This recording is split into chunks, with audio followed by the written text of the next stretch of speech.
Okay, thank you. Good afternoon, everyone, and I appreciate you clearing your calendars for us to be able to have this meeting today. What I'm going to do is ensure that we do have quorum, and Dawn, you did indicate that all 7 members of the committee are present, am I correct? 3, 4, 5, 6, 7. Yes. Okay. Yeah. With that Yes. said, we can conduct our meeting as we do have quorum. You would indicate also that we do have members of the public. I believe so. There was an Omar that came on, but I do not see him now. Okay, So, and I'm sorry, who was the 321 number again? That's me. That's Clara. Clara. Okay. Okay. So yes, it looks like we have another Clara on here. I'm going to assume that she is a member of the public since I have Miss Ewing on here also. So I have Miss Ewing as her phone number, and then I have a Clara. A Kara, you mean? Clara, no, C-L-A-R-A. I have Kara, she's a member. Well, I'm Clara, Okay. so I'm on video. Hi, it should have my name, and then 321 is also me. Oh, okay, got it. Okay, yeah, so I don't see any public members at this time. okay, then at this stage, we will waive the public comment portion of our meeting to serve in the best interest of time for RSM.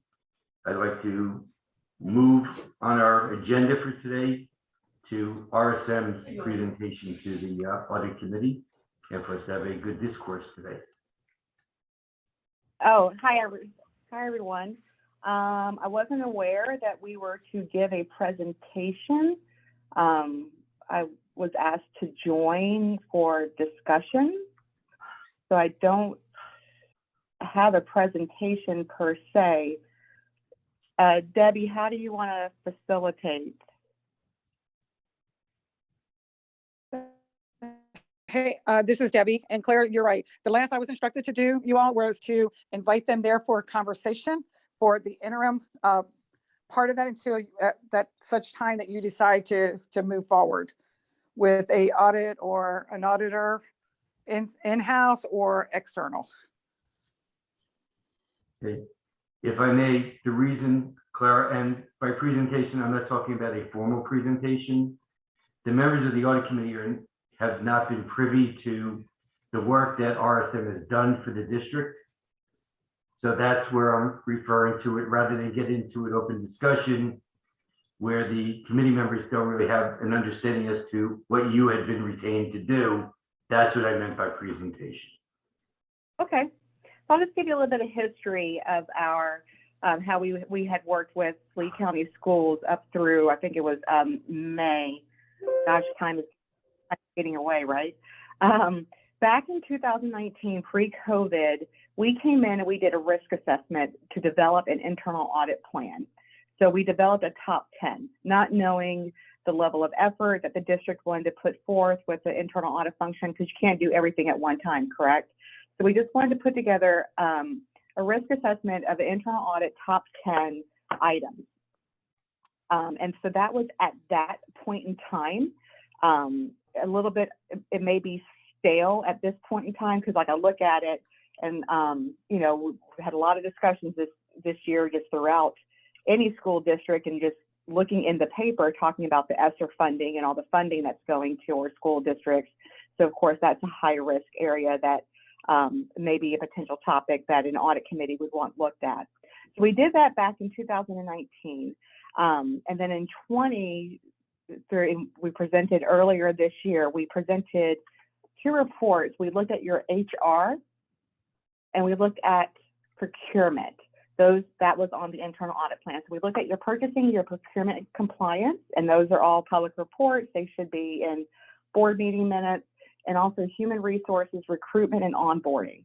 HR was looked at right before the director at the time had retired. So we had issued and then that director, Dr. Pruitt, had retired. Purchasing, your procurement director at the time had left this district as well, so there was turnover during that audit as well.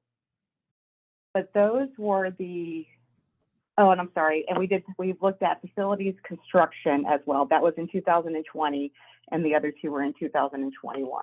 So we've looked at 3 audit areas so far. When we go back to the risk assessment and the internal audit top 10. And then we had started with just discussions with the district when it came to a hotline, what it should look like, vendors they were looking at, etc. We were not part of the implementation of it. We had looked at some policies and procedures here and there when it came to your ethics program, booster, etc. So that's pretty much just in a nutshell our history with the district and where we have been.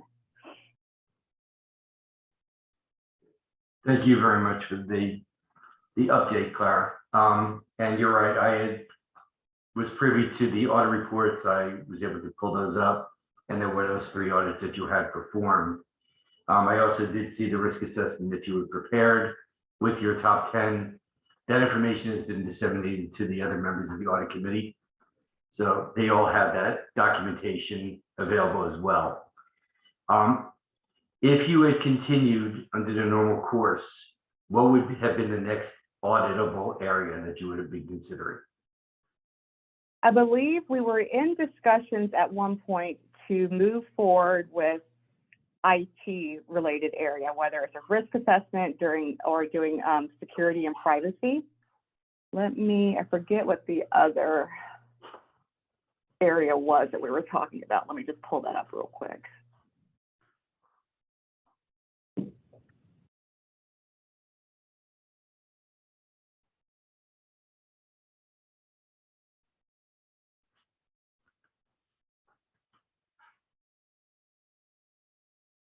One second.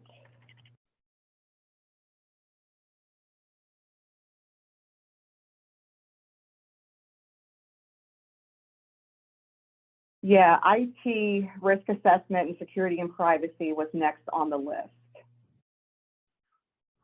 Okay.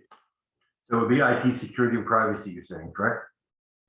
Right, an IT assessment, just looking at your IT functions overall and doing a risk assessment of it, and then also doing some network penetration testing from an internal and external perspective. Okay. I know that the risk assessment also was prepared way back in 2020. 2019. 2019, excuse me. And as I'm sure you're aware, some of the changes within management have occurred during the course of that time. Would you still perceive IT to be the next highly prioritized auditable area, or do you think with the staffing changes that we've encountered that something else may have moved up? That is a very good question, very good comment, very good question. IT is definitely high risk in any organization, especially from a security and privacy perspective.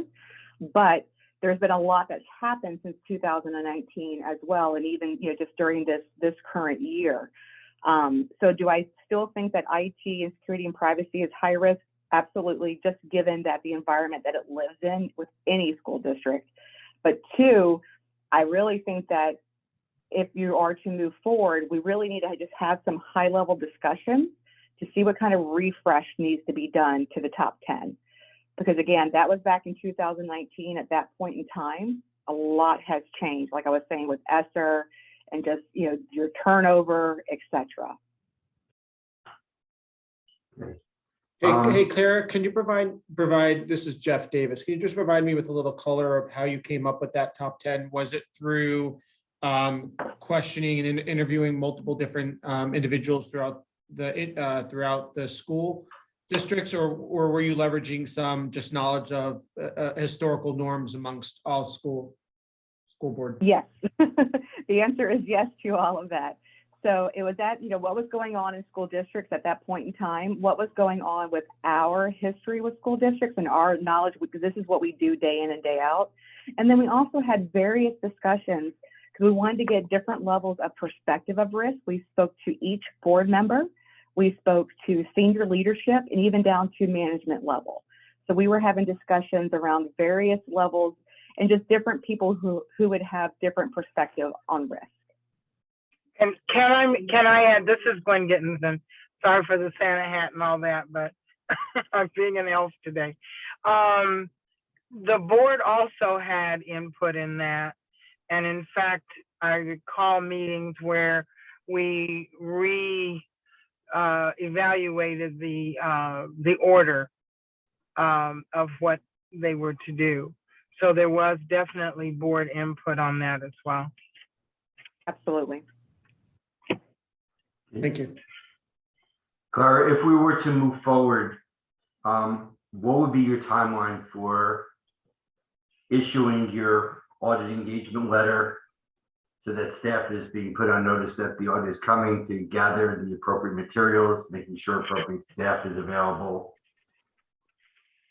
Obviously, with the holidays upon us, that's why I'm posing that question. Yeah, so the holidays are coming upon us. Like me, myself, I am out the next 3 weeks. Our firm is out for a week and a half, and then I'm taking some additional time as well. So it's going to be dependent on what we decide. I think maybe a good, not really compromise, but I think maybe a good approach would be IT is high risk no matter where you go, and we really haven't looked at IT. So maybe we do keep in with that next area of, doing an IT risk assessment and doing some pen testing. And then maybe we put in there also having discussions to do a risk assessment / internal audit plan refresh and update, because some of those other topics that are currently on there may not be valid at this point in time.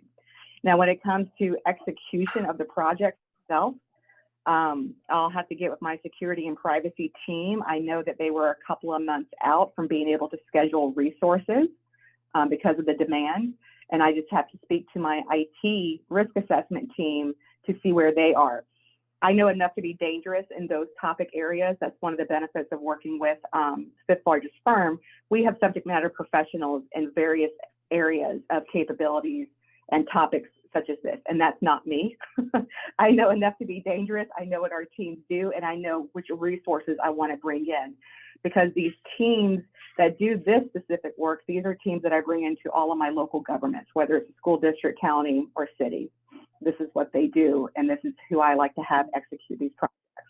But as far as an SOW, it probably would, take us a couple of weeks, because we got to get it through our risk management. I believe, I know Kathy, Mr. Pre-Bruno is on the phone. I can't remember if our MSA has expired or not. So I don't know if we need to, if that needs to be, how long it takes on your side to renew that.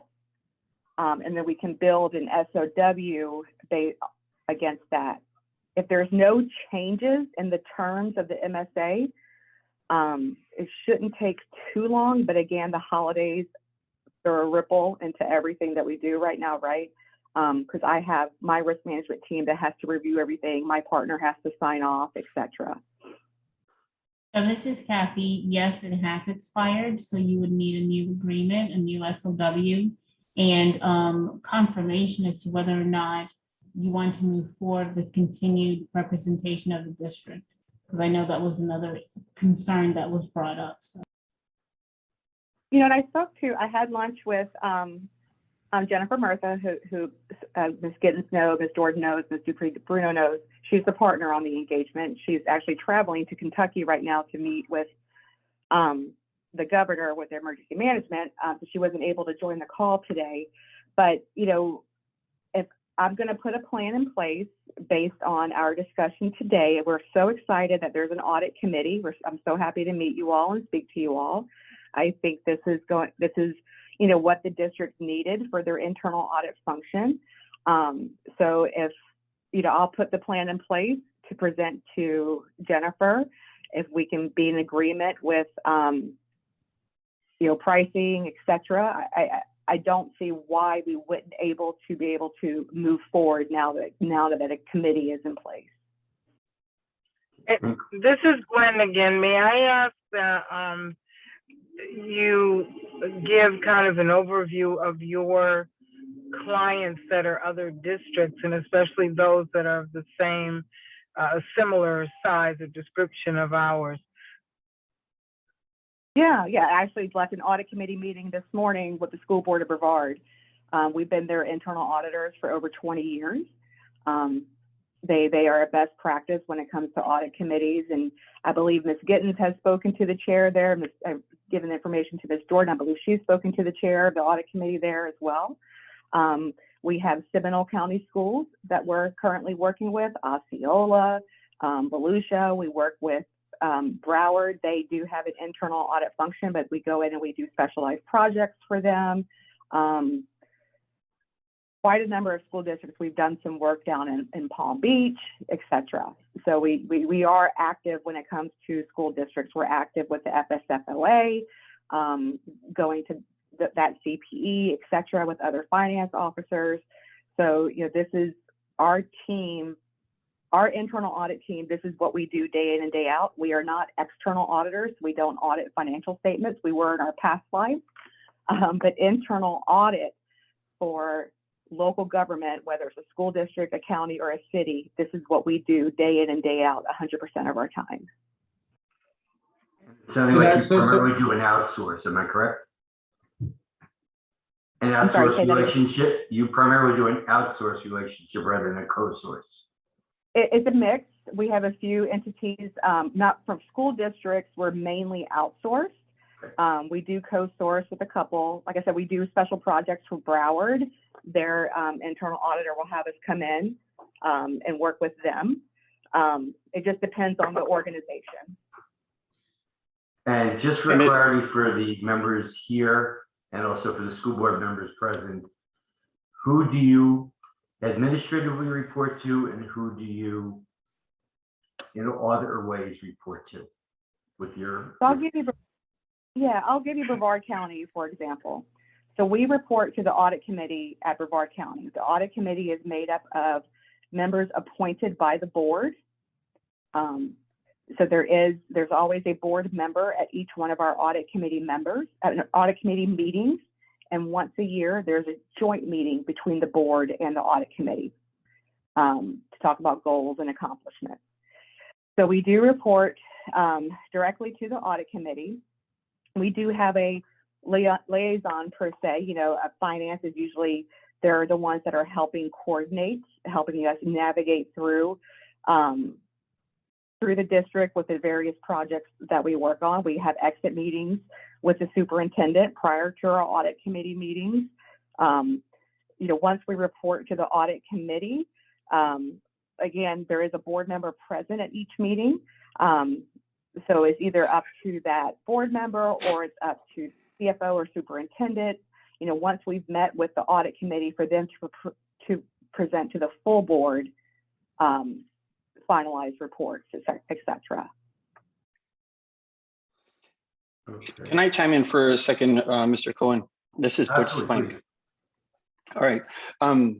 All right, Ms. Ewing, I had, I guess, a question. In looking at the top 10 kind of high-risk processes from the 2019 internal audit, I was pleasantly surprised to see, foremost in your organization's opinion was facility construction.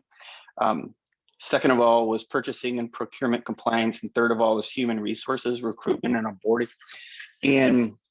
And so that was 2019. And in the intervening years, the school district also employed a company called Davis Demographics to study kind of what the GIS data, where the students are, and try to propose maybe some significant cost savings in terms of bus transportation and shuttling kids back and forth, and more or less just trying to get kids going to schools closer.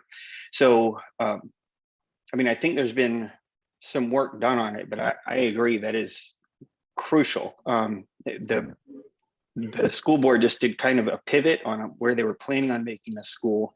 And so I just feel like there's still kind of a fog in terms of really being, in terms of the ability of the district to kind of just objectively using data, assess where needs, specifically from a facilities standpoint, should be, and not just now, but going forward. And then secondarily, it does seem like, and this is probably not just unique to Lee County. I think a lot of schools are having HR issues right now, but I'd almost like to move up the human resources thing to number 2 in terms of priorities, because we've got staffing issues. There's a lot of turmoil. And, I do think that good governance ultimately ends up with, happy people in general. And I think we've got some challenges to address.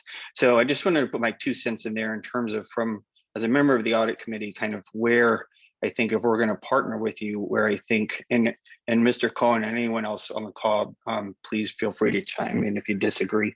But I just feel like personally, those are the 2 kind of biggest challenges the district needs to get a handle on.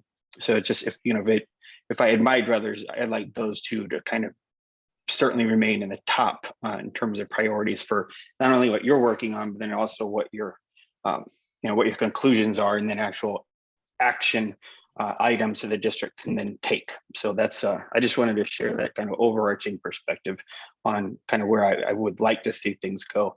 And then, collaborative, we'll figure it out together, but that's at least my 2 cents.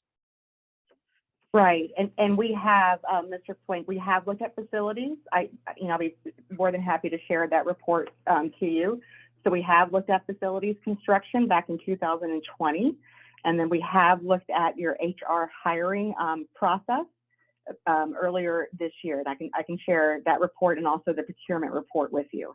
Our focus is on processes and controls from it. As internal auditors, that's where our focus lies, is on your process over these areas and the controls. And Clara, can you talk to me a little bit about, because as you mentioned, some of these audits were completed in 2019 and 2020. What is the general audit methodology that RSM takes in terms of revisiting some of the open issues or items, and how to close those out to make sure that appropriate action has been taken? Another great question. So what we typically have embedded as part of our process is follow-up.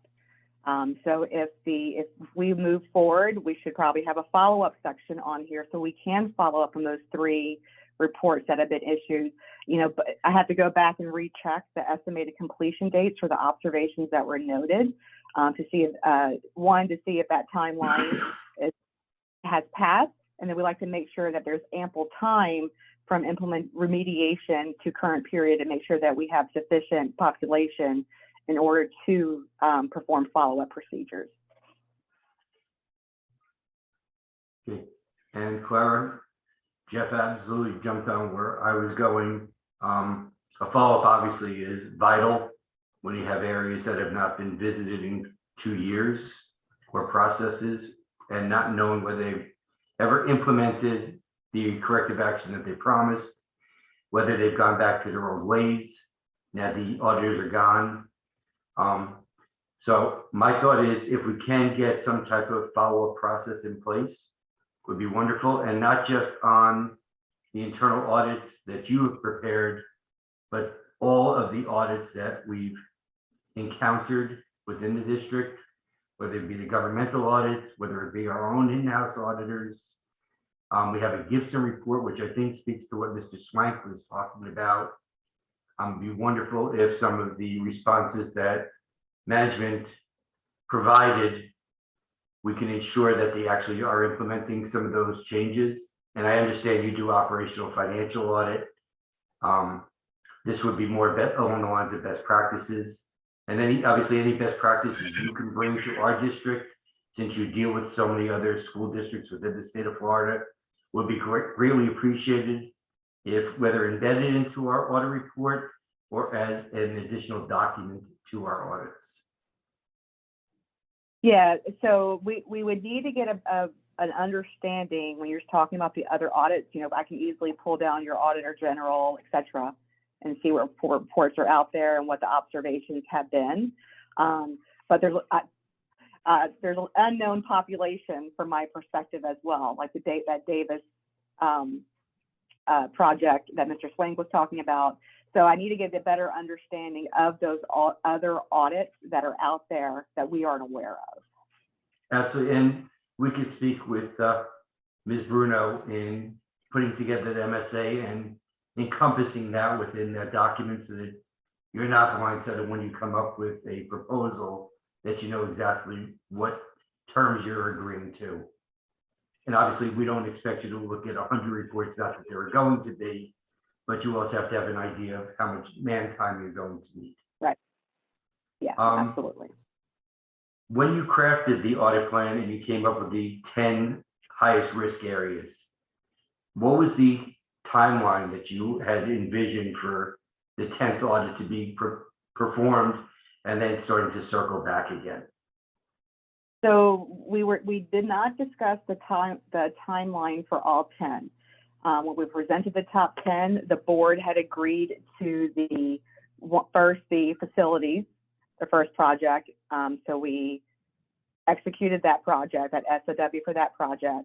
And then once we delivered that one, then the board agreed to the next two, the purchasing and HR. So timelines were never established from our overall perspective whenever we issued the proposed top 10 internal audit plan. Timelines were proposed once we were given the okay to move forward with specific projects. Okay, and I will allow Mr. Davis to speak a little bit more to this. And much like you, I'm an audit generalist. Mr. Davis has specific IT audit knowledge and understanding. What would be your timeline for performance of the pen test, your assessment, everything else? So if we commence, and I'm just going to throw an arbitrary date just for easy calendar purposes of January 1, would we expect the audit to be concluded by March 31? Would we expect June 30? What type of timeline might we be looking at? Yeah, typically, we say that a draft report can be provided from commencement about 8 weeks. Once we're able to commence the project, 8 weeks. I will say that, our history with Lee County Schools, the timeline is longer than that for various reasons, right? Things are always happening. So, on average, that's when we're able to execute. Now, these two projects, like I was said in the beginning, I'll have to get with those specific teams when it comes to their availability and being able to schedule projects right now. And I think also that's where kind of as we go through and reevaluate the risk assessment and reevaluate the 2022 audit plan, as you're scheduling out your audit projects, we also need to incorporate or consider kind of the time commitments of the impacted departments within the school board. Especially when you're talking network penetrations, you're not going to run that around any sensitive sort of timing just to ensure that there's no adverse impact to the environment. So that's once we have a firmed up audit plan and say these are the 3-4 things that we're looking to attack, including the IT privacy, that's when you would engage with the various department leads like the CIO and say, hey, listen, you have anything coming up in the next quarter? Would this be an ideal time for us to execute on some of these items? Otherwise, you could wind up taking our system down inadvertently at a very inopportune time. That is absolutely correct. Before, once we get into our kickoff, we're going through that timeline and getting that timeline agreed upon by all parties. And if we need to pause, take some time off here and there, we absolutely do that. Because you're right, Mr. Davis, we don't want to be there when the time isn't right. We've had school districts where we don't go in, maybe March or April when they're doing their testing, because it's such an important period. We don't want to have resources. So we definitely take all of that into consideration when we're scheduling. And we also have to remember the final decision on this will be the board, and we don't meet again until January. So it would have to come before the board in January for a vote to move forward.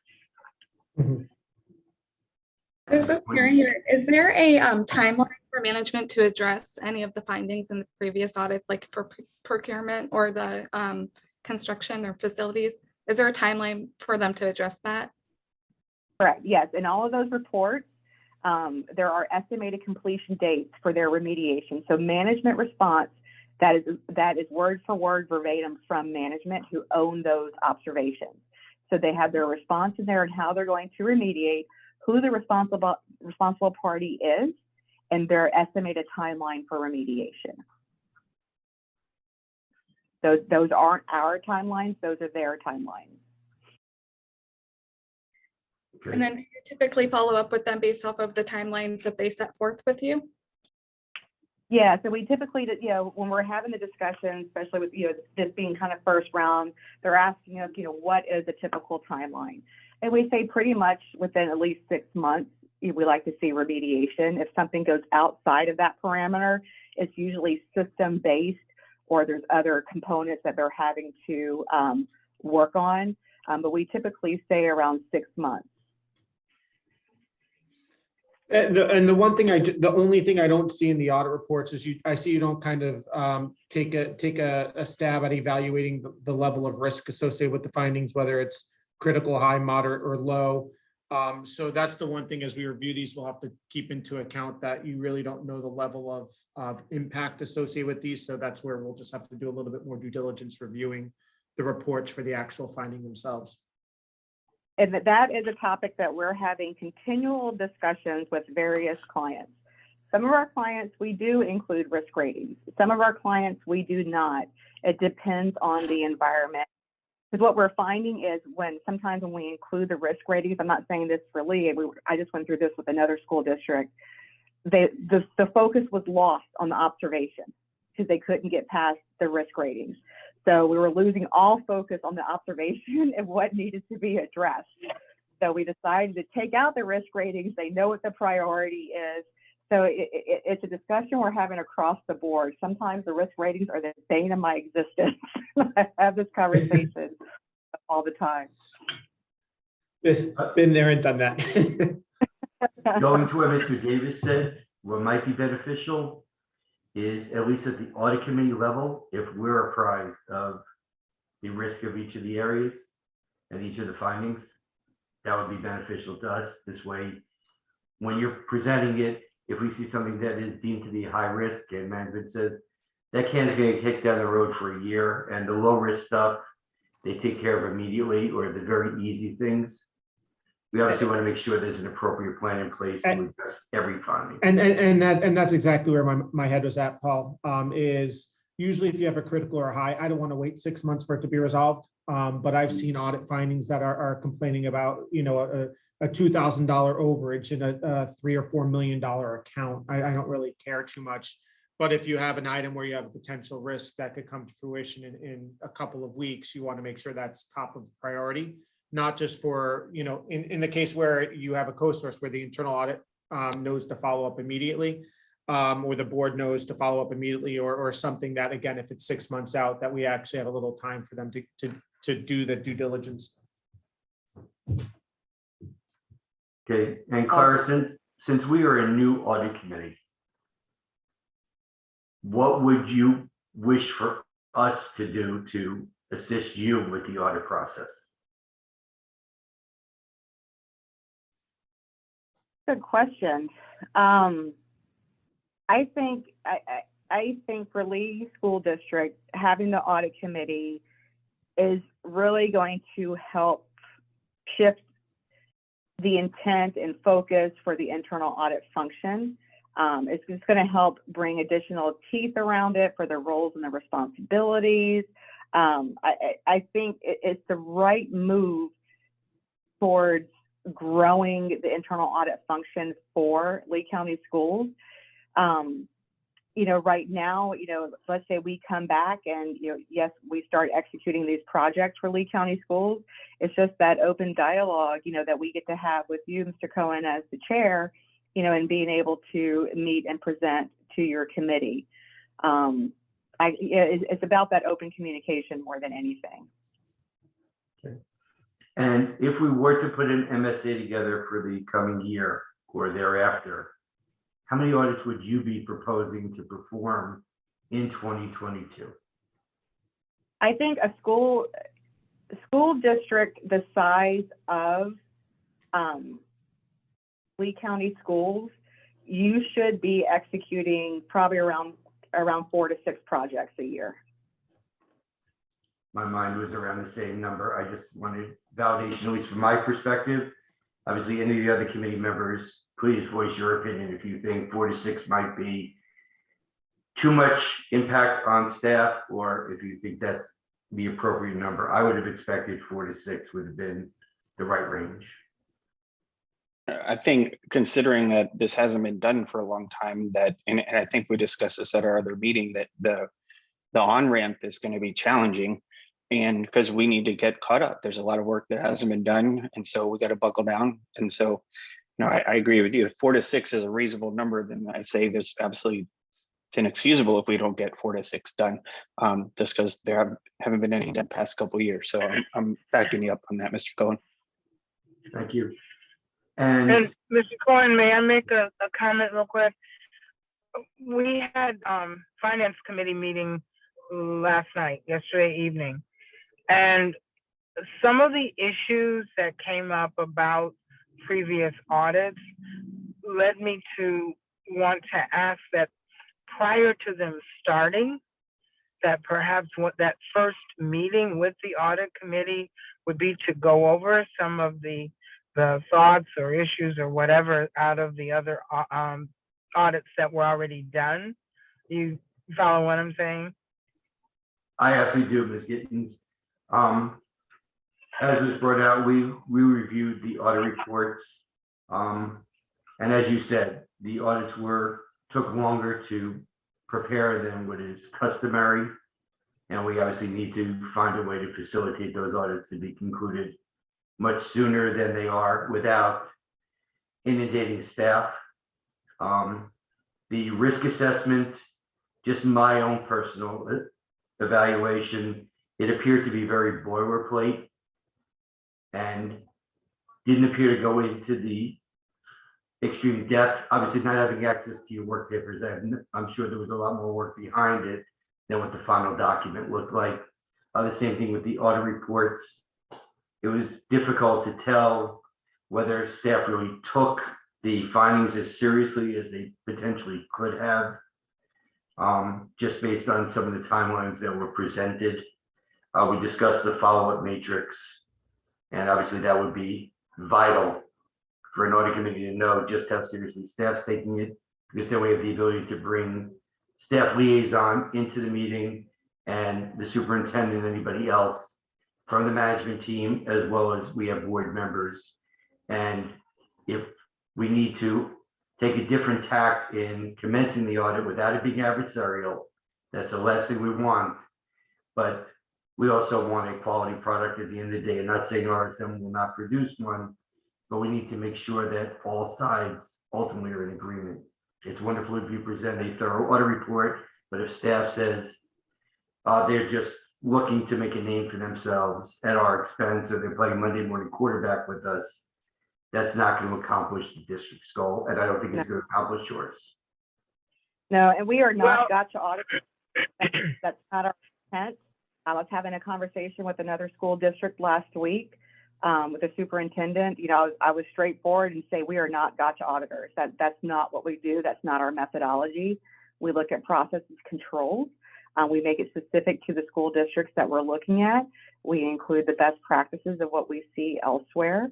I wake up every morning and I enjoy what I do. I enjoy being able to work with these various school districts and see how they function and help them function. This was new to Lee whenever we were first started this. Hopefully these will go great.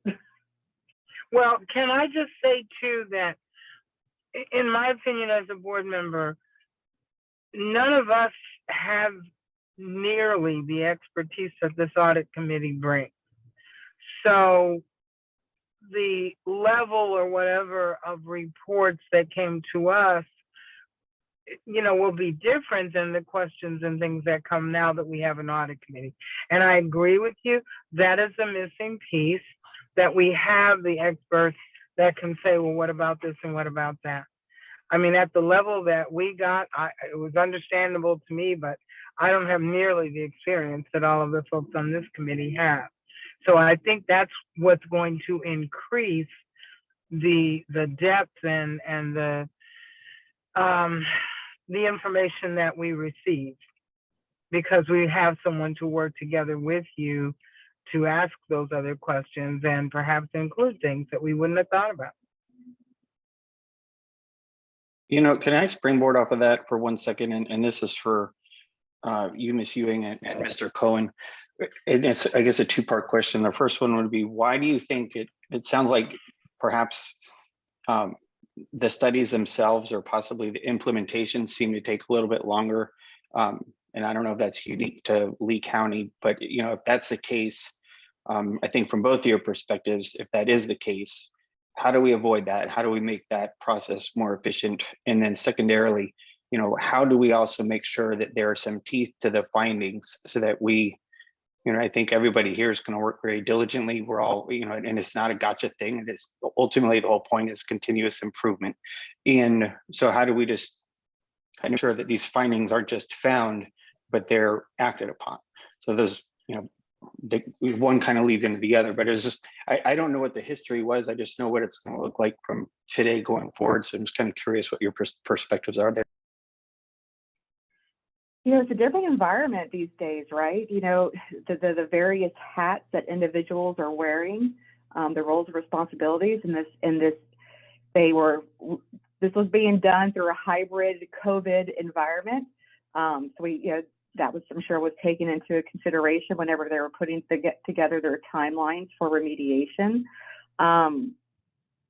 You know, when it comes to putting meat and teeth around the observations and the remediation, that comes from tone at the top as well. You know, we always go back to tone at the top and just how seriously the reports are taken. You know, we are serious in what if we're going to put an observation on there, it's because it's an exception, it's an observation, there needs to be remediation about it. And then what happens with it, you know, from management and how things are remediated, you know, that's about tone at the top, you know, from that perspective of those reports and how much to heart those reports are taken. And from my perspective, sampling methodology would be important for us to understand, so we can truly understand, was it 1 out of 5 where they had a missing signature on a document, or was it 5 out of 50? It's the same 10%, but it means a lot more when it's a larger number than just an anomaly that occurs. And I have close to 40 years in internal audit.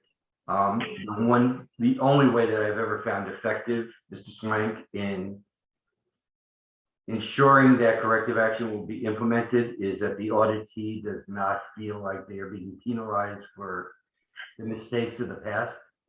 It comes more down to, how do we improve our process? How do we mitigate risks? And I think that's going to be a big issue with limited staffing that we're encountering. We may have cases where there is not dual control because we don't have the ability to do so. There may not be the effective management oversight that we would love to see, because management's being spread way too thin to review all work of staff. So we need to truly understand what the mitigating controls are that management is putting in place. And I know Clara could speak a lot more effectively to that than I can. Well, I guess then maybe my only then observation would be, and this is strictly to you, Dr. Savage, you know, we would just need you to lead and try to embrace, you know, the conclusions that the internal audit committee has, you know, approached and deemed, you know, these are priorities. And then, you know, it's your responsibility top down, you know, disseminate, you know, whoever's got to get to work, you know, just let us know who we got to work with, and we'll kind of take it from there and make sure that it's going forward. So, all right, thank you guys very much.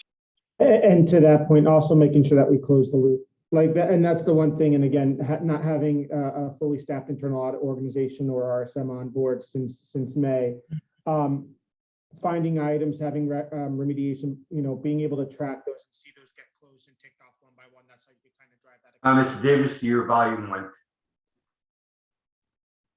Can you hear me? very low.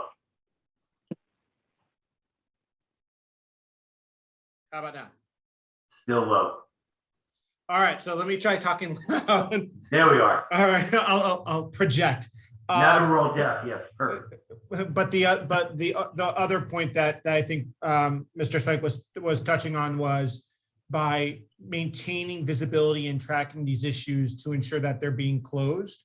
And that was one of the detriment of not having a fully staffed internal audit organization over the last several months. By tracking these through closure and checking those off, yes, close, close, close. That's how you could drive that accountability to make sure that they're being followed up on. So having that visibility by having whether it's RSM or an internal audit organization, follow up on these, and not just once a month or once a quarter, but in a continuous manner, is how we're going to be able to drive that accountability, Mr. Swank. Well, and if I may say too, that I think that's where this committee comes in again. I mean, it could be one of the functions if there's a matrix or a checkoff list of things that you all do that added to that can be a systematic review of have these things been fixed. And perhaps your job is every 2 months or quarterly or whatever, then you review that and say where are we at with this and where are we at with that. And that's the missing piece is you guys. I keep springboarding off of Ms. Gittens, but your colleague, the district's colleagues, Dr. Spiro always makes fun of me because I always request action items. Like my brain has to process information, and then I need explicit things to do next. And so I kind of also want to plant seed too. Okay, we have these brilliant observations, but then, what are the next 10 steps for us to, check these challenges off as being completed? So maybe just planting that seed for you, Ms. Ewing, in terms of kind of what work output kind of looks like. And again, it's my personal preference. It's the audit committee as a group, but I do really feel like specific marching orders are going to be kind of critical to make these things, to expedite the solutions, to expedite the corrective actions. And Clara, I think it would be beneficial to the committee. I know that for other districts, you must have a template for follow-up on audit findings. I'm sure you have a number of the templates that obviously redact anything that's confidential to a specific district, but for at least the committee to get an idea as to what documents we should be looking forward to on an ongoing basis. I know you have your scorecard as to where you stand in the performance of an audit. But seeing that follow-up matrix would be beneficial to us. If we could speak with you prior to commencement of the audit on audit scope, not that we're going to dictate scope, but just to make sure that there is no scope creep at the end of the day, because we suddenly come back to you midway through and we say, did you look at this and this? You say, I wish you guys had told me this up front. We were already into that process and we could have easily done the additional testing while we were there. And now we have to go back into those same files again. Yeah, and we include audit, the objectives and scope in our SOWs. You'll see the objectives and our approach to executing those objectives. So it looks as though we're looking at three things. First would have to be the SOW with the board to revise that and, have that agreement of working with RSM. Then one of the other items is a meeting with RSM and the audit committee to discuss their plan or plan of action and coming up with a timeline and then presenting that back to the board and then beginning. Am I way off with that, or what do you all think? I think we have it a little bit off. I think we first have to prepare the MSA. I think what should happen is that the SOW be passed by the audit committee. This way, RSM is not presenting an SOW to the board for approval, and then the audit committee comes back and says that there are certain things that we wish that testing was occurring, which may add additional hours. Well, my thought is that SOW should have already passed by audit committee and then be ratified at the board level. So everybody's on the same page. I think the other way, we'll have RSM coming back to the table subsequent to performing the audit and saying we need additional hours, and that's not the approach I think anybody really wants to see occurring. So I think the MSA absolutely should be something presented at the January meeting of the board. We can have a meeting in January of the audit committee. Clara, if you're able to forward your planned SOW at least to Dawn Rebels and Ms. Gittens, she can make sure it gets into my hands, and then I will ensure that it gets into the audit committee's hands as well. So we can review it this way. We're on the same page this way. You know, your staffing will be appropriate and your quota of man hours required to the audit will be appropriate. Does that make sense to you? Yeah, and I'm just looking at, January and the timeline and holidays and all of that fun stuff, right? So I'm probably looking at around the 19th before I could even get you a draft. Okay. I'm out of the country as well during this time, and we're not allowed to bring our laptops international. And that'll be a draft SOW or the draft MSA? SOW, the MSA is going to come from your side. Okay. And that would be fine. As long as we have the ability to obviously review the SOW, then we can make a proper recommendation to the board and say, based on our evaluation of the SOW, it makes sense to us, or we think that it may be too comprehensive, it may not be comprehensive enough, whatever the case may be. And there could be that good discussion, and then the board can make the determination as to how many hours they feel appropriate based on budget. Obviously, we're not worrying about budget dollars being spent on audit. That's a school board concern with finance and staff, not audit committee. Well, can I just say that we have our second board meeting in January is on the 25th. So maybe working backwards from that, when you could get the information for the board to at least look at prior to the meeting. And the board has to basically approve everything. And the board can look at it and kind of agree that it looks fine to them and let the audit committee look at it. I'm not quite sure which, chicken or the egg, or the egg with that, in a briefing. It looks, the audit committee cannot negotiate the contract. So so what I'm wondering is, if you said the 19th, then maybe during that week, I don't know when the next audit committee is or whatever, but I'm just a little concerned with the SOW. And then the attorney has to look at it. So really, I think we're looking at the first meeting in February in order to have, if we had on the 25th or the 26th, we have a briefing on the 26th, I believe. So if we had something together to do a briefing on the 26th and then, or either the 25th, and then the audit committee can look as well, whatever, and the attorney, everybody that has to look at it, and then realistically look at it coming for a final decision from the board in the first meeting in February. And so, Ms. Bruno, do we have to make a motion to recommend the board renew the MSA with RSM? Yes, you do. So I think that's going to be the first step. And then in terms of getting a SOW from RSM, that's going to be kind of the second step, right?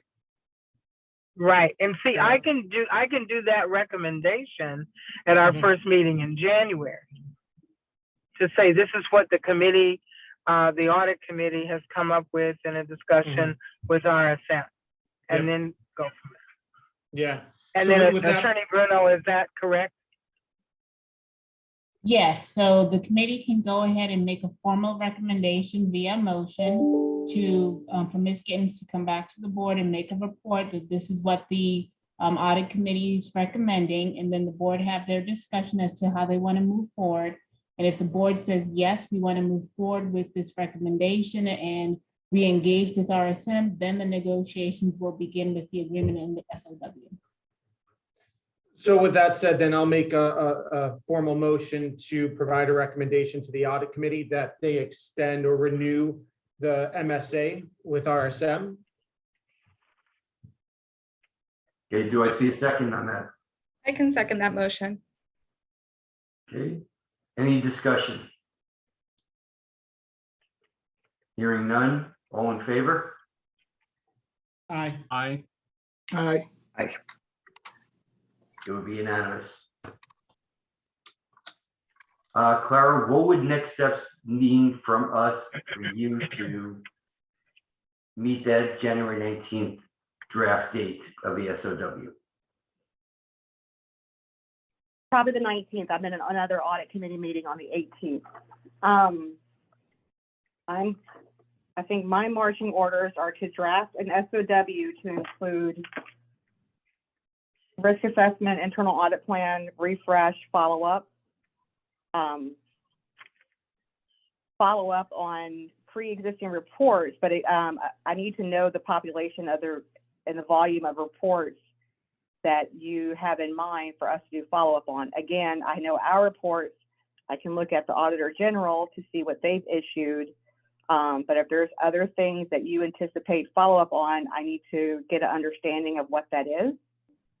Ms. Gittens, are these audits generally handled one-off where it's separate sal per audit? Sorry, repeat that for me.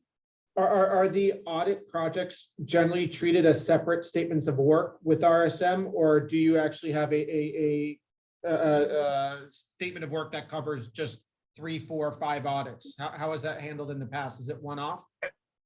Pretty much everything was in the SOW. And So it that's was one SOW, you know, and you said these are the ones you want to do. Okay. and, I mean, then right, and then we would revise it as necessary, depending on what's going on in the district, and Well, we know we have the risk assessment, right? Refresh. We know we have the 2022 audit plan. We know we have the follow-up audits. I think since it was number 3 or number 4, the IT risk assessment and penetration test could probably get rolled into that one SAL. After that, we could see what else is coming out of that 2022 audit plan and maybe revisit at that point, or just create a blanket of 2 more audits, because that will give you a couple of follow-ups, right? Plus, IT, and then 2 or 3 more audits on top of that. Clara, if you could, what audits would you recommend after IT? And maybe we can cover that for you. I think we need to do a refresh before I can definitively say what I think should be next. There's so much. I would tend to agree. Yeah, so much has changed in the district since we last did this, and just even these past months, we're not caught up on the past 6 months of what's been going on in the district. Okay, my thought is if you can do the SOW based on what Mr. Davis just said, I think we have it covered. And I can tell you, I'm expecting 2 or 3 additional audits for you to evaluate. That would be it. The Gibson report would be nice. The Attorney General's report, obviously that's important. And if you can look at our independent financial audit and just make sure that there is nothing that they brought out to provide a qualified opinion. Okay, yeah, I can pull the Auditor General. Your financial audit should be on your webpage, but the Gibson report, we're going to need a copy of that. Absolutely, before I and we can can get send. that for you. I know that Dawn has a copy. I provided a copy to her, and that was also presented to the school board, so that's something we can easily get to you. Okay, and I need to make, is everybody, am I there? I lost you guys for a sec. There Okay, we go. I also need to say that, the board discussed the recording, and I believe, and Attorney Bruno, you can, follow up with me on this. I believe they said that they did want, recording. Can you give your update on that? Yeah, so the request that these meetings not be recorded was brought to the board by Ms. Gittens, and the board did have a conversation about it. And the board felt for transparency reasons that they do want these meetings to be recorded. Clara, if you can, for my benefit, and I can understand for transparency purposes, how do your school boards handle confidential matters, that potential fraud that you're going to be investigating at the request of the audit committee, a personnel matter that the audit committee is requesting that you assess, a whistleblower? We don't need the media coming into our website and suddenly something splashed all over the press, and you haven't even done your evaluation, but in the court of public opinion, they're guilty already. That is a very, very great subject area to discuss. For example, this morning when we met with Brevard County Schools Internal Audit Committee, we presented our results of some IT-related work. IT-related work is confidential according to Florida statute. So we went into closed session. Recording was stopped in order for us to have that dialogue. So whatever qualifies for as confidential, we can follow Florida statute and go into closed session for those areas. But it's not open to the public. It's no minutes are not taken, and it's not recorded. Ms. Bruno, do we need to amend our audit committee rules to state that is when we reach confidentiality matters that we would go into a closed session? Does that have to be formally read into the audit committee rules? I think that it follows the statute, but I will say that there's just limited areas where you would be able to go to an executive session. So keep that in the back of your mind. Most of the meetings will be open, but there will be some times, for example, if you're doing something with regards to safety and security, that there may be a closed session provision, but most of the meetings are going to be open.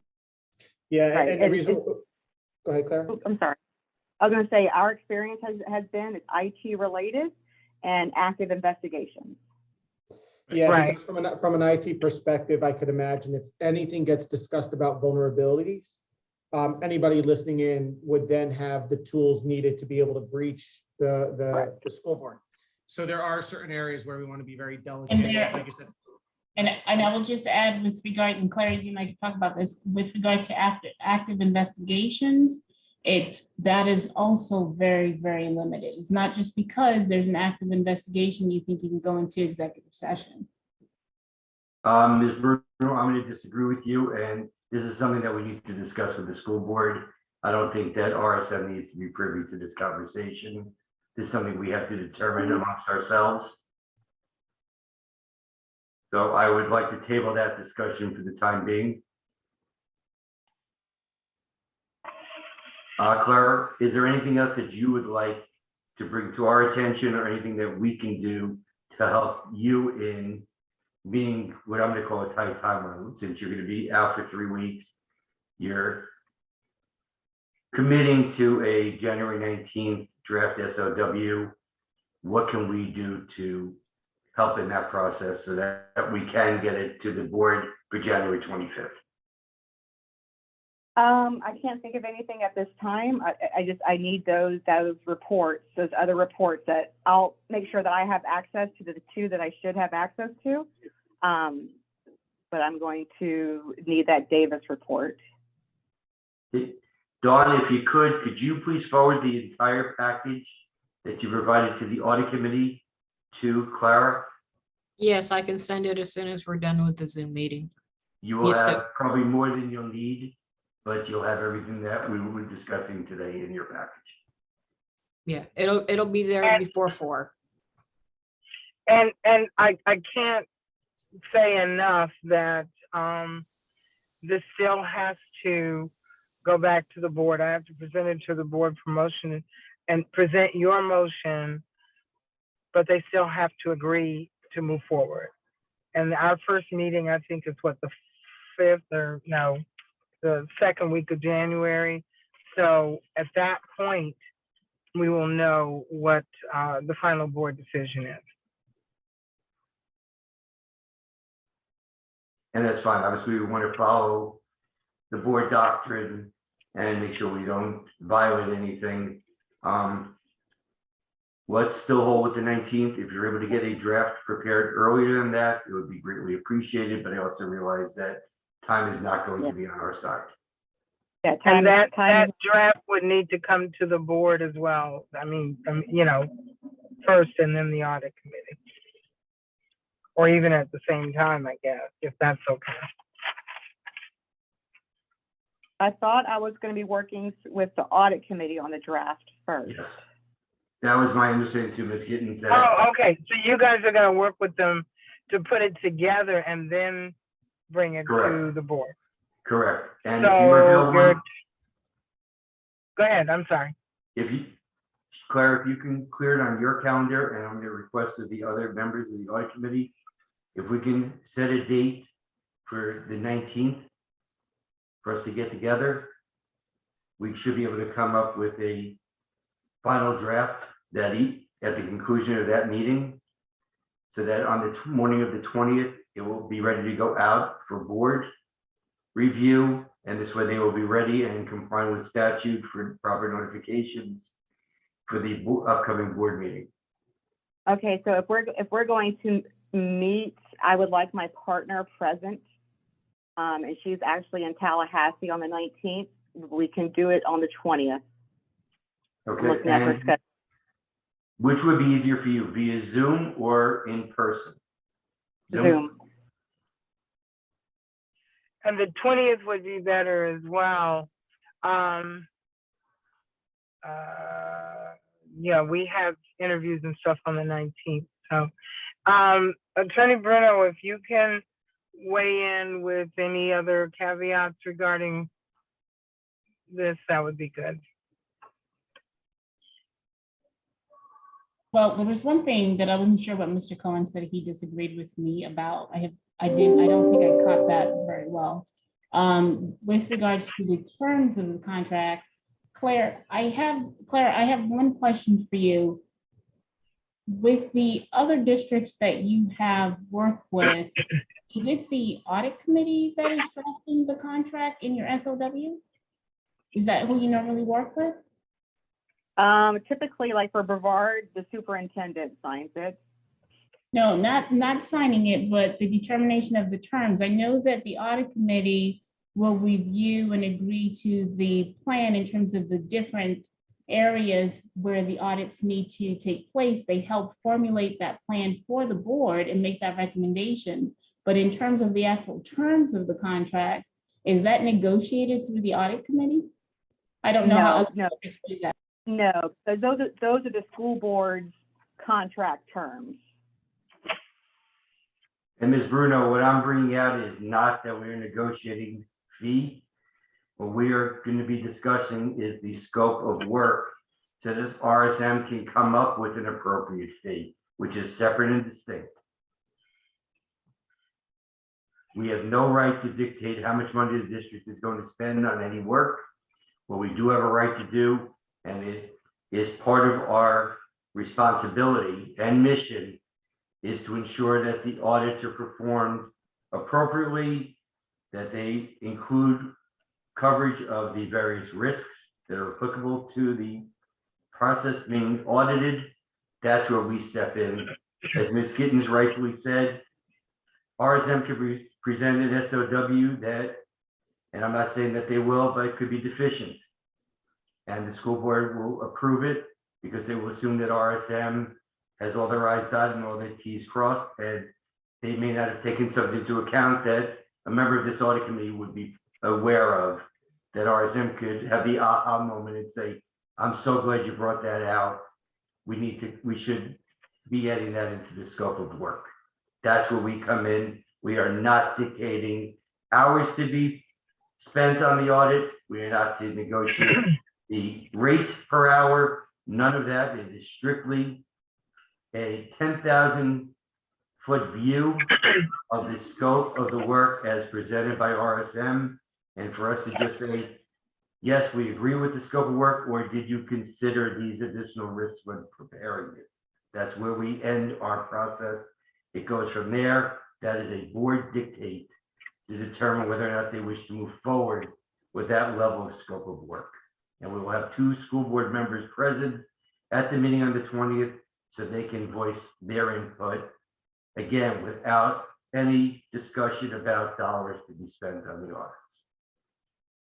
Well, and I have to say, we can't have 2 giving input. It creates a sunshine issue, but what I understand then is the meeting with the audit committee and RSM would be, there's 2 separate things. There's scope of work and there's terms of contract. And the scope of work is the only area that the audit committee is looking at based on their expertise in these matters going forward, making sure that we're getting the product that we need and want for this district. And the board would negotiate and discuss the terms of contract, any financial, hours, costs, all of that. You're exactly correct, Ms. Gittens. And just one comment on the terms, the MSA. I would need that as soon as possible because I am dependent on my risk management team reviewing. I can't commit on a timeline for them.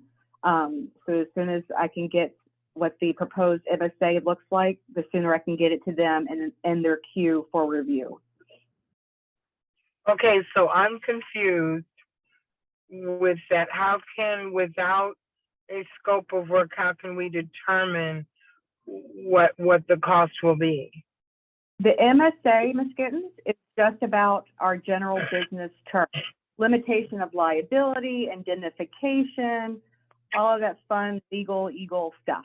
That's what the MSA is. But I can still build a draft SOW as that the general business terms are being reviewed and agreed upon. That makes sense? Because the SOW is going to outline our scope, our approach, all of that stuff. But the MSA is about the terms of a contract. It's not stipulating any funds or scope or anything like that. It's just about the behind the scenes, the general business terms. Okay, and do you have, perhaps from the previous MSA, we had one originally, correct? Yeah, if it's the same one and no changes, we should be good to go. That's why I just need it as soon as possible. Changes, and but I need to submit. That's what my question is. If we did an MSA before, and you should have a copy and we have a copy of it, is that not going to, you're saying it's not going to affect that scope of work or the terms with the hours, et cetera, et cetera? Correct. The MSA is an overriding type of document. You could do multiple individual SALs for very specific pieces of work. It's just that your general terms and conditions for any sort of series of engagement will come from the MSA. And to what I think Claire is saying is, from a Lee County standpoint, from the legal department that generally manages those various documents, if there's a template that we've been using for MSA within Lee County, if there's been no updates, that's great. They could just take the old update the dates and resend it. But if we've changed some of the terms and conditions that we put in all of our IT or all of our consultative type of MSAs, they'll need to put that through their risk management to make sure those terms and conditions are acceptable. And Attorney Bruno, can you address that?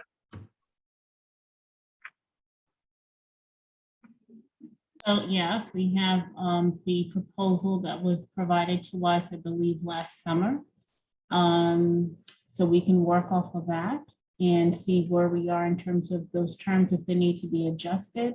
The only thing is, I do think that the board will probably want to see the scope of work at the same time that it sees the agreement, so that it understands how much the financial exposure is.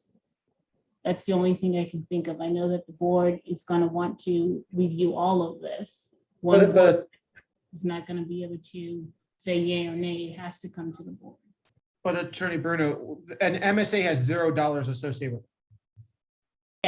MSA is solely saying that if we were to ever decide to do business with RSM, this is what they have to abide by. There's $0 until we have an agreed statement of work, just so there's zero liability, zero risk.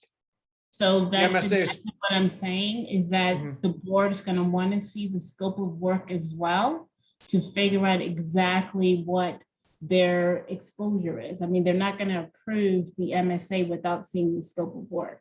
I mean, we But can normally we No, bring but- both at the same time to the board. But I think what he's saying is that the MSA is kind of a overarching. There's no exposure. So General- think of it this way. I'm sorry, Ms. Gittens, I did not. mean to No, cut please you. go ahead. But the MSA is stating, if the board takes up the audit committee's recommendation to engage with RSM, regardless, just saying, hey, yes, we want to engage with RSM, that's where the MSA comes into play.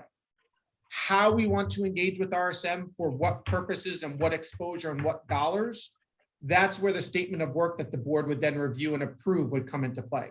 If the board says, no, we don't want you to engage with RSM at all, then I could understand your point, Attorney Bruno, that we don't need to go down, that they should review the MSA first. But if we are in agreement that we are going to engage with RSM in some which way, shape, or form, then that, like, the MSA, again, is just basically signing indemnification and limited liability and non-disclosure and a couple of other components. It has nothing to do with work. The work is all in the statement of work. So Perhaps if we look, and you're maybe looking at a proposal, and the proposal is different than an MSA.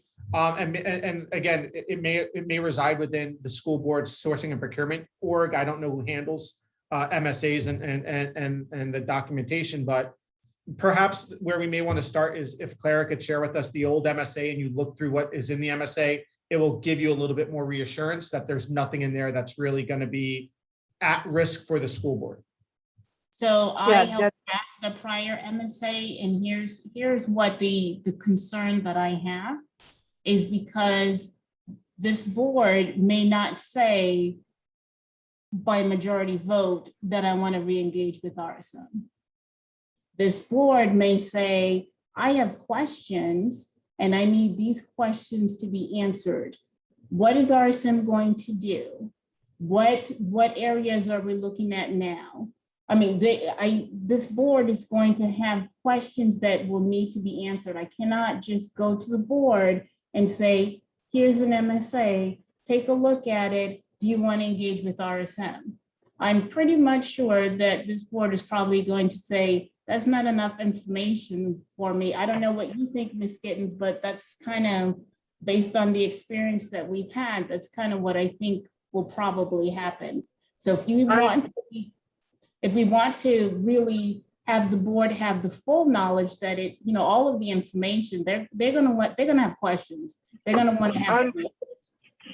Unfortunately, I have to agree with her in that unless it is very clearly stated, yeah, I'm sorry, I have to agree. Even on lesser things, they want all the details. So, I'm sorry. so my point is that, so Claire, are we saying that you can't move forward without an MSA, but then the board is going to say, what are they going to do? The only hope is when I present it to the board with all of the recommendations and everything from the audit committee, perhaps they will look at it differently in accepting what the audit committee is presenting. And that's why I'm thinking you, Paul, maybe you guys draft a statement that I read besides the motion that says, you know, what you guys think going forward. Because I agree with Attorney Bruno. There's going to be people that will say, well, what about this and what about this and what about this? And I don't think that they will truly understand the MSA, the statement of work, the terms of the contract. They will look at it as one big piece. Okay, Hey, if I may Miss Ewing, can I chime in because I'm ignorant on this? And you know, it sounds like Mr. Davis has a position and Attorney Bruno has a different position. So I'm just curious, you know, you've got a diverse experience with different school boards. Is that standard protocol for the boards to have to review this MSA prior to a statement of work? Or is this behavior anomalous? I'm just curious because someone's mentioned best practices a couple of times. So I'm just curious how other school districts basically, you know, what their process is. I do have a minute and a half. I missed the 3 o'clock call because this one was running over, but I do have to drop off for 3:30. I did pull up the MSA that we previously had. The previous MSA, the first section talks about that RSM will furnish to the school board services described in a separately executed statement of work. So again, there's no funding, et cetera, around the MSA. I can still produce a draft. I can only produce a draft SOW. We cannot finalize an SOW until an MSA has been reviewed to my risk management team. So I just have to make sure I put that disclaimer out there. And that's fine if we don't receive the MSA prior, so I can get that in their queue. But the longer it takes for me to get an MSA into my risk management team's queue, the longer it's going to take for them to review. But I can put together a draft SOW. But it's going to have to stay draft until my risk management team signs off on the MSA and the terms. And that is And just fine, let me Clara. say, I understand. Go ahead, Paul. No, and Clara, that's fine what you're looking to do. I apologize. This conversation that we're having right now, you did not need to be privy to.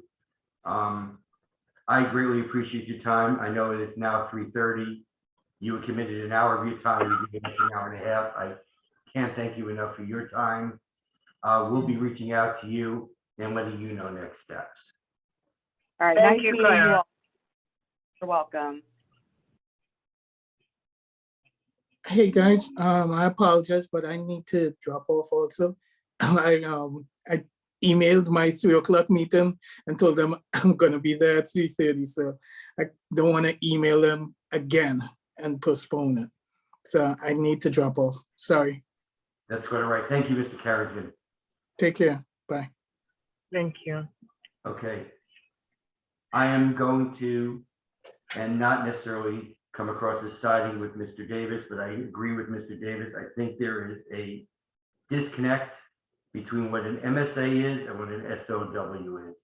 We can issue an MSA out to Deloitte, KPMG, Anderson, Gibson, RSM, Joe's, Audit Services, and it has no financial impact at all on the district. All it is saying is, should we opt to utilize your services, this is the overriding controls and liability components to whatever work they're going to do. No work is being identified because based on what you're saying, Ms. Bruno, here's where the problem comes in. We decided in SOW that we're going to do 2 audits. The board comes back and says, we're going to do a third. What are we going to do? Bring back the MSA again and say, oh no, in January, we reviewed the MSA with 2 SOWs to it. Now we got a third. We got to start from scratch and issue a brand new MSA. It doesn't work that way. That is not, let me make sure that it's clear what I'm saying, because I don't think it's clear what I'm saying. I have the MSA. that's not a problem. The MSA that we had from before that was previously approved, that's not an issue. We can send that off to RSM and they can review it.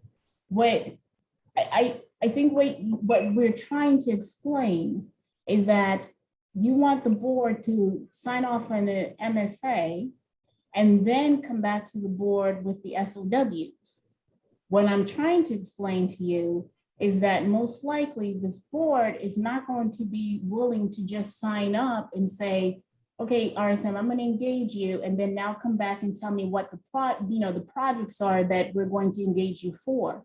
This board's going to have questions. They're going to want to know, what are they going to do? What exactly is this going to cost me? I understand. I'm looking at the MSA. I have it up on my screen. That's not a big deal. I have it. But Can I? Go ahead, Gwen. I'm sorry.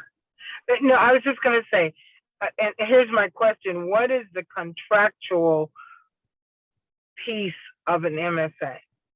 Is there a contractual, are we signing anywhere, even in blue ink on a dotted line? That's what, and Paul, what you said before is an explanation. That's what the board needs. That's what you need to give me so that I can explain to them, this is what the audit committee is saying.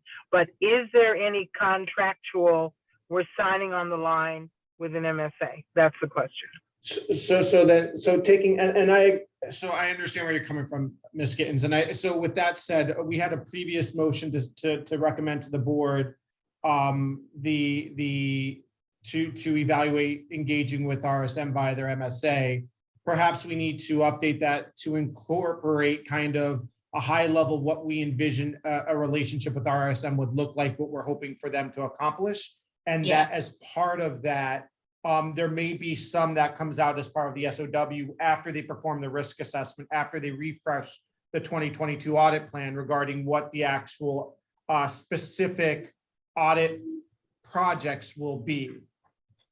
Yes. Exactly. So I don't have a problem with that. So we're going to send them the MSA. We're going to explain as part of this MSA, we're looking to engage with RSM to do at a minimum stuff like refresh the risk assessment, to create a 2022 audit plan, perform follow-up audits, conduct an IT audit and risk assessment, or IT risk assessment and privacy audit, and then also conduct other audits based off of what comes out of their risk assessment. Exactly. Something along those lines, which is kind of the direction we gave Clara, Mr. Cohen. And if you guys could give that to me in writing, then I can, share it with the board when I do my report to them. They would understand what we're talking about, because there will be pushback if you say we're contracting with them before, and they're going to say to do what?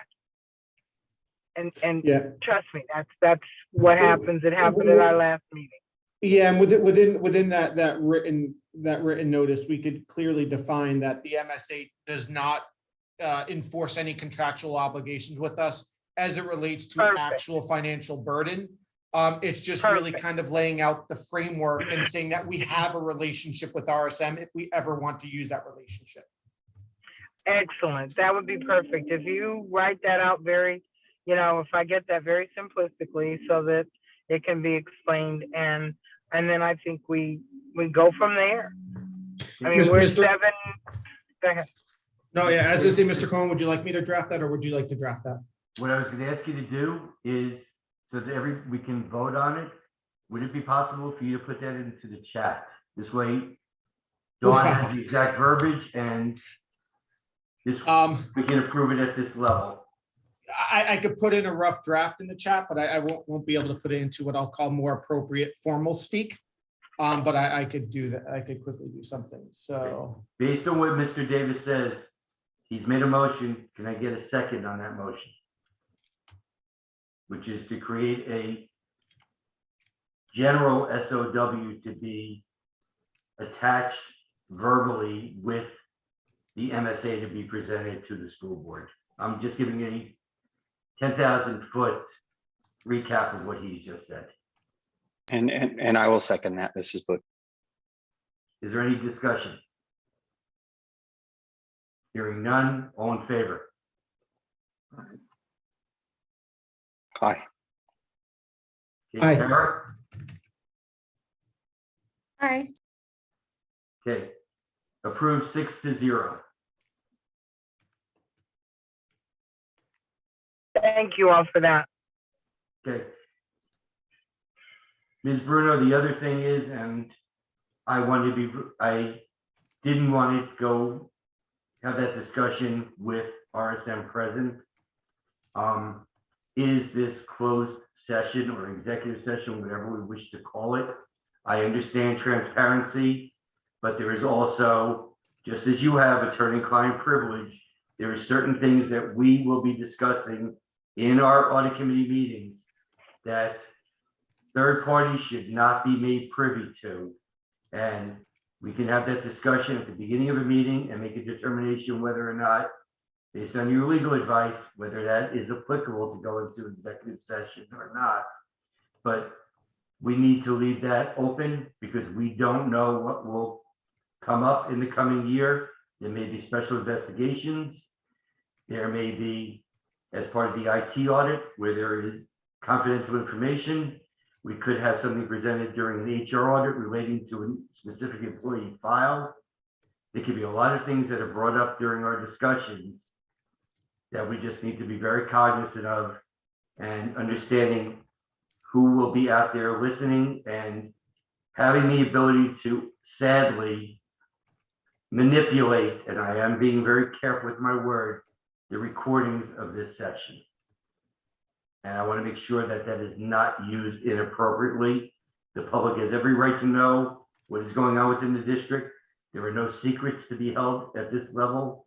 Once something is fully vetted and the determination is made, obviously then it would be subject to public review, but now when the initial investigation is commencing, that should not be made public because that is a case where court of public opinion will step in and RSM independence will be impaired.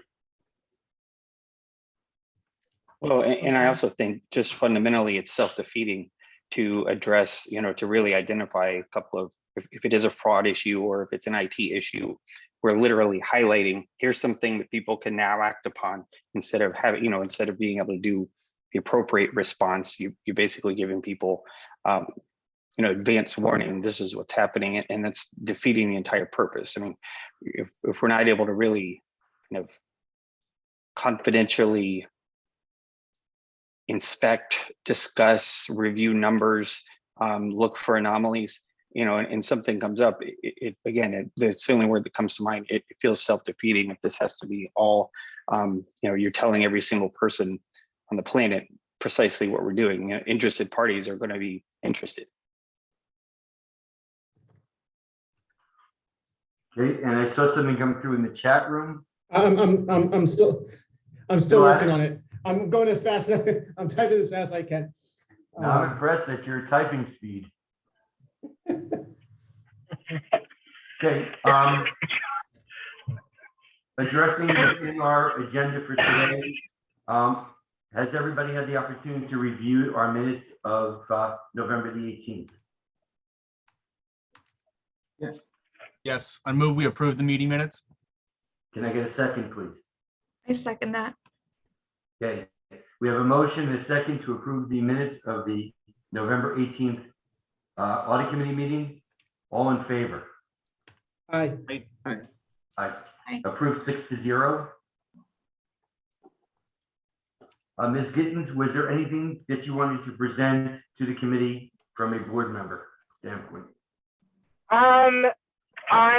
Like I said, we had finance committee last night, and there were some concerns from them about the internal auditor and all of that, and I told them that we were working on it as the audit committee was working on it. So, excuse me, when we do get to a point to have information to share with them, then I definitely will be doing that because they have an interest as well.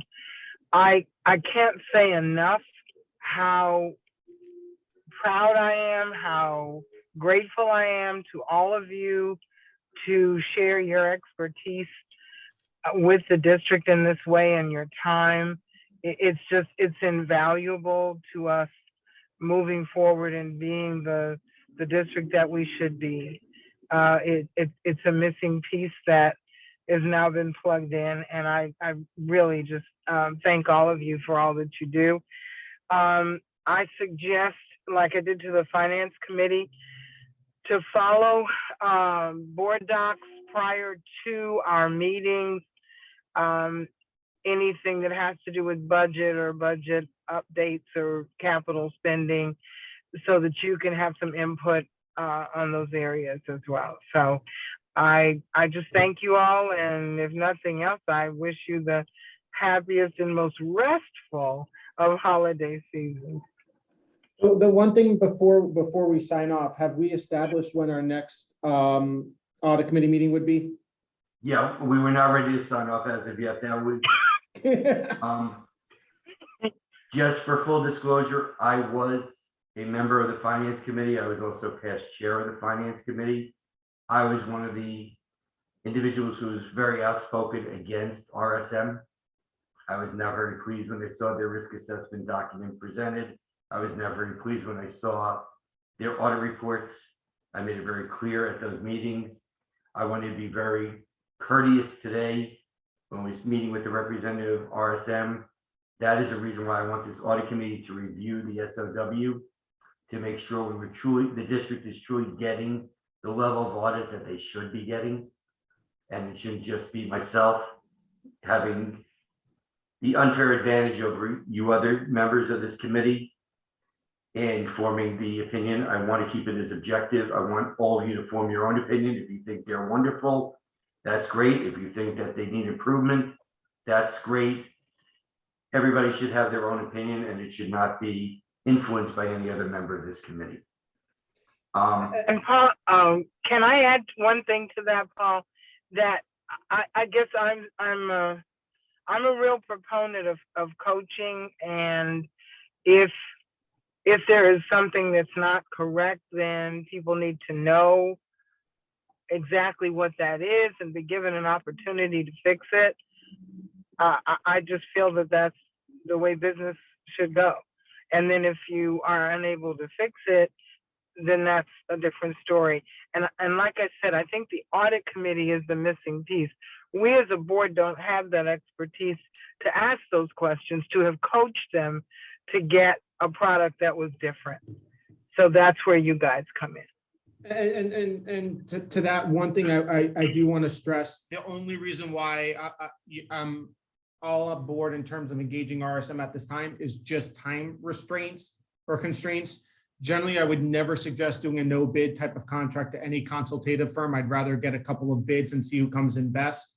But we are under time commitment constraints, and we do know RSM has provided services in the past. I don't want to lend the view that as we move forward as an audit committee and start to kind of strengthen our methodology and our processes, that this should be no means an ongoing type of contract with RSM that's no bid. I really like to see what even if we look at the big four, what they bring, or if we decide to in-house an internal audit function. So this is just really just a time issue and how fast we could get back into compliance, more than kind of full faith in RSM. Right. I thank you for those thoughts, Mr. Davis. The question was posed.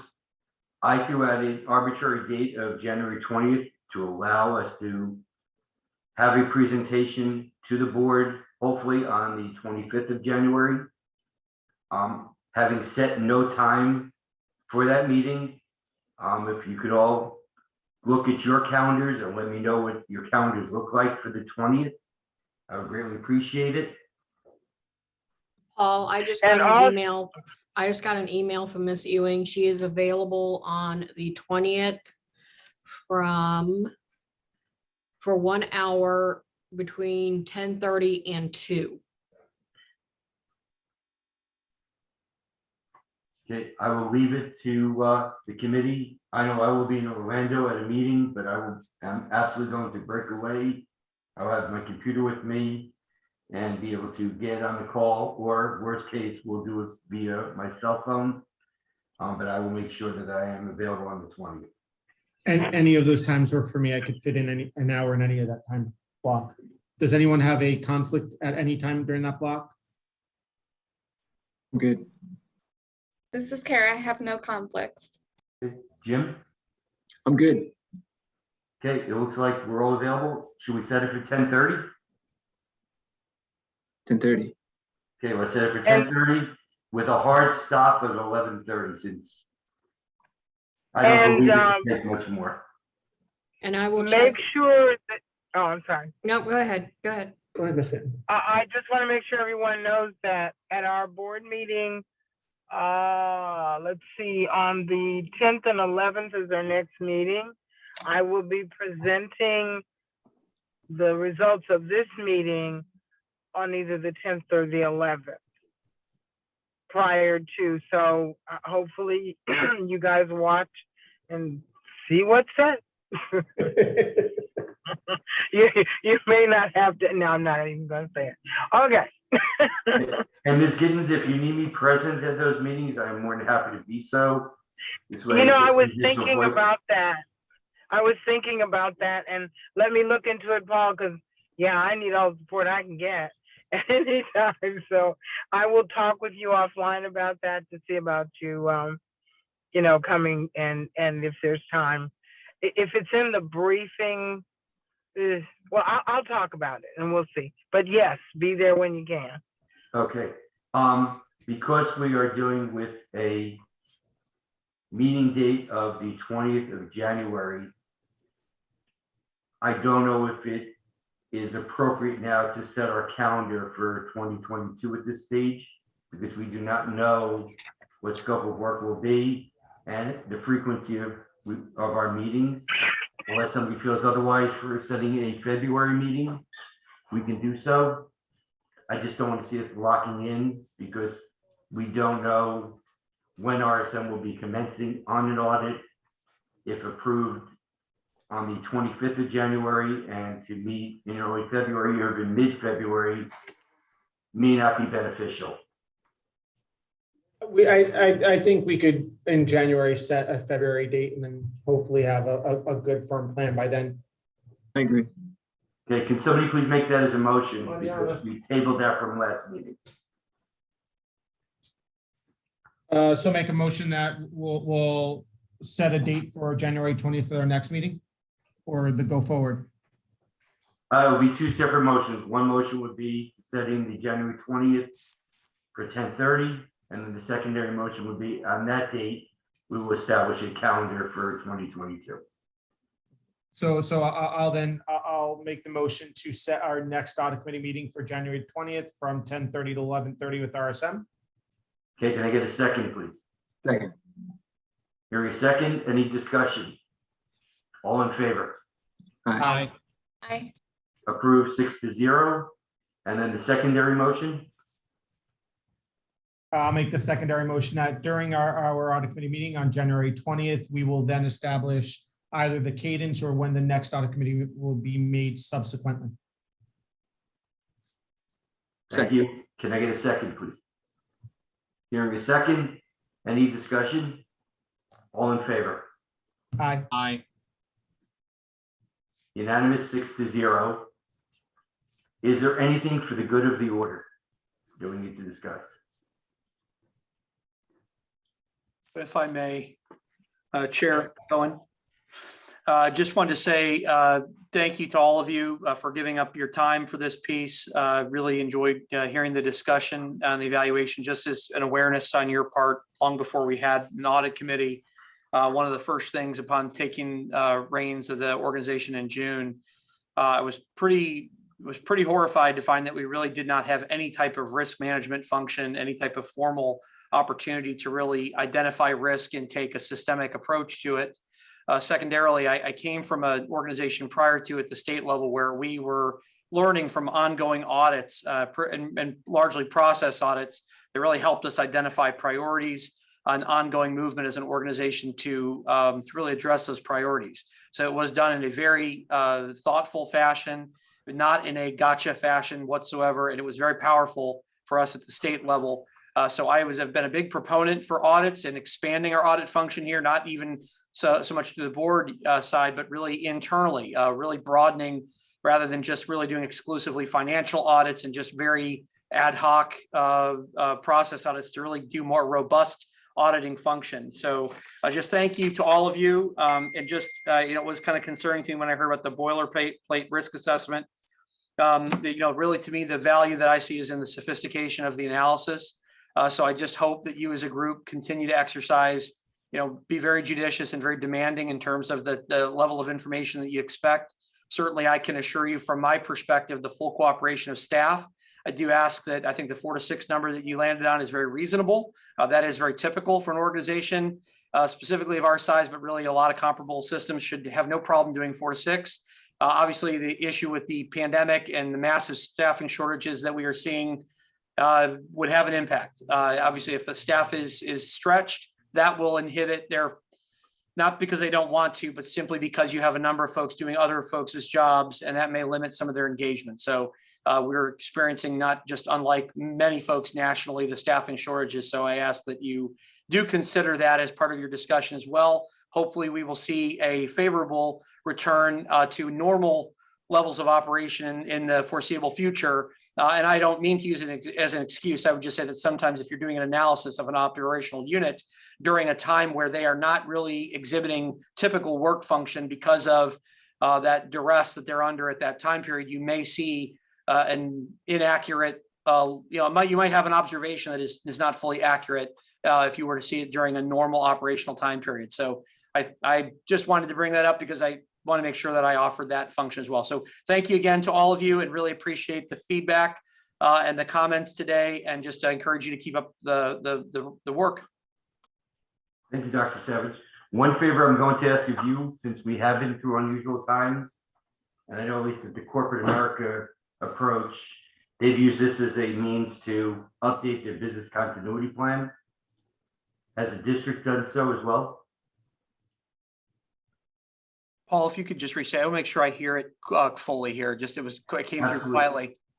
Since we are in unusual times, and we've experienced unusual times for the past close to 2 years, a lot of corporate America has reassessed their business continuity plan. Has a school district taken it? Somebody maintaining diary would benefit, obviously, would be in the IT world, recognizing the increase of need for IT. Accounting and other functions as well, where people could not report to work or plan to report to work, but unfortunately contracted COVID. Has any of that been documented? Sparingly. We had an instructional continuity plan as a subset of that plan, allowing us to fulfill our core function of instruction. We also had to identify how that impacted business units, which are obviously exist only to support that core function. It was a state process, so it kind of fell through, but all the districts were kind of going through a similar level of evaluation and had to put forward those plans. That's actually something that we've been working on throughout our entirety of being disrupted. And we actually had a third party that actually looks at some of that as well, establishes some best practices for school districts along that journey. So we've had some level of documentation. I would say it is not as robust as what I think we would all want. But again, it's just the nature of what we're going through and how it's been taxing on our staff to do that type of analysis. But we do have something, and that's something we actually could share probably with this group, so you can at least see what we have. The instructional part might not be as valuable to you, but at least all the supplemental pieces that address a lot of those other aspects, like IT, how it's from a technologist standpoint, all of those other aspects would be in there as well. Wonderful. I could just see that as low-hanging fruit for an IT risk assessment. It's very easy to put that into a report. And if we already have something in place, that's obviously something we can get into the possession of RSM for the coming year. Again, appreciate your leadership on this and the commitment of staff to working as a team with internal audit.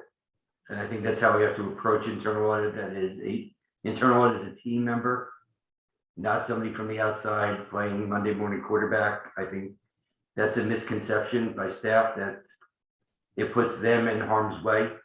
And I don't think they need to have that perception. If you the one favor I'm going to ask, and I don't know who the ultimate liaison will be to RSM. I'm assuming it's going to be Mr. Newland, but I am not sure if that's going to be the case. But once that determination has been made, we need to make sure that RSM and whoever the staff liaison is work hand in hand as well, because as you heard Carla say, and she didn't get into specifics, but there was a delay from commencement of the audit to issuance of the draft report, which was in excess of what they've experienced with other districts. Yeah, I do recall that being said. And I don't know that it would be Mr. Newland. We do have Mr. Gatewood on the call today, who's recently assumed our, from an internal audit standpoint. So I can't say for sure. I think that's something we'll have to talk about offline with our team. But certainly there is an expectation of timeliness and dedicating staff. So I know they cited that, and I only brought up the idea of being during the pandemic because I just happened to catch the tail end of the construction audit being concluded. And it was right at the advent of the pandemic. I wasn't a part of any of the human resource audit work or anything along those lines. I don't know what delays might have been related to that, but I did hear there were some concerns in terms of the responsiveness and things like that. I do appreciate that. From any of the other members, is there anything else for the cause? Hearing none, I want to entertain a motion to adjourn. Seconded. Okay, we will consider the meeting adjourned at 3:58 p.m. And I do thank you all for your time. Wish all of you a very happy and healthy holidays, and looking forward to seeing you all in January. Thank you. You too. Thank you. Thank you, everyone. Okay, guys. Take care.